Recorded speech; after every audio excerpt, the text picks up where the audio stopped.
They already exist. Real zombies. Hidden in the jungle, controlled by a fungus that hijacks brains like a biological puppet master. And the terrifying part? Scientists say it's not impossible for something similar to evolve toward humans. Deep in tropical forests, a fungus called cordyceps hunts insects with surgical precision. A single spore lands on an ant. That's all it takes.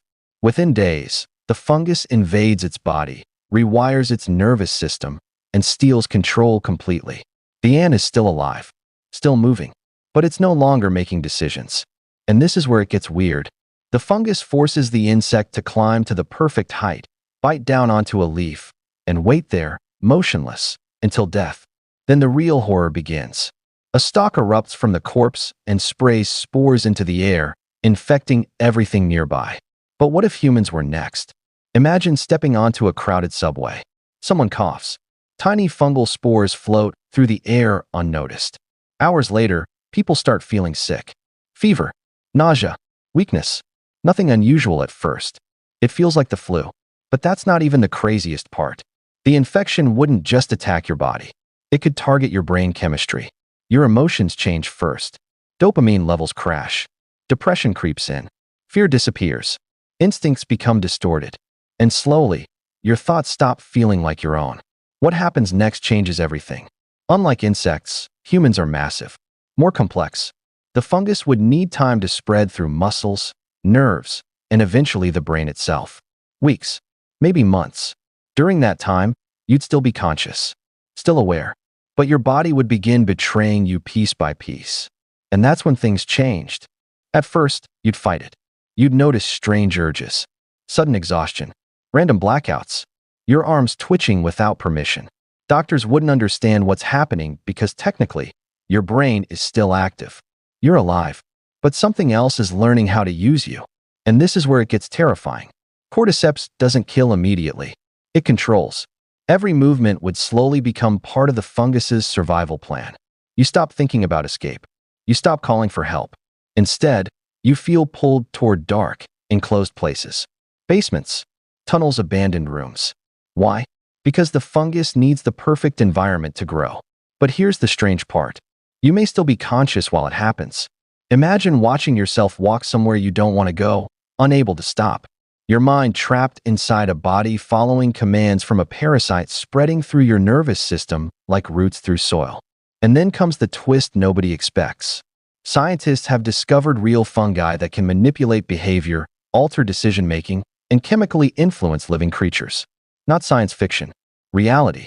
Some parasites already force animals to drown themselves, freeze in place, or become fearless around predators.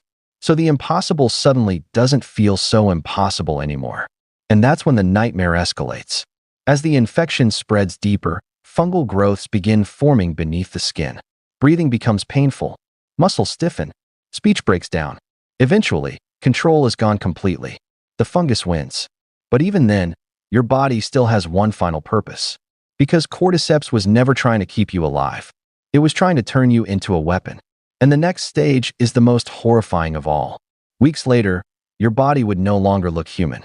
You'd be locked in place somewhere dark and damp while the fungus consumes you from the inside out. Then suddenly, it erupts.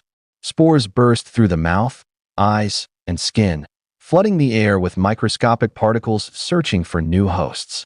One infected person becomes hundreds. Hundreds become cities. And cities become graveyards. But here's the truly chilling part. In nature, cordyceps is already devastating entire insect populations. Entire colonies wiped out by a single fungal outbreak. The system works almost perfectly. Infect, control, spread, repeat. Now imagine that happening in modern civilization. Airports, trains, schools, hospitals. Every crowded place becomes a breeding ground. And because symptoms begin like ordinary sickness, nobody reacts fast enough. By the time governments realize what's happening, millions could already be infected. But that's not even the worst part. The infected wouldn't behave like movie zombies. They'd still look human at first. Friends, family, co-workers. You wouldn't know who's infected until their behavior starts changing. And by then, it's already too late. Now for the good news. Real cordyceps can infect humans. Our immune systems and body temperatures are far too advanced for the fungus to survive inside us, at least for now.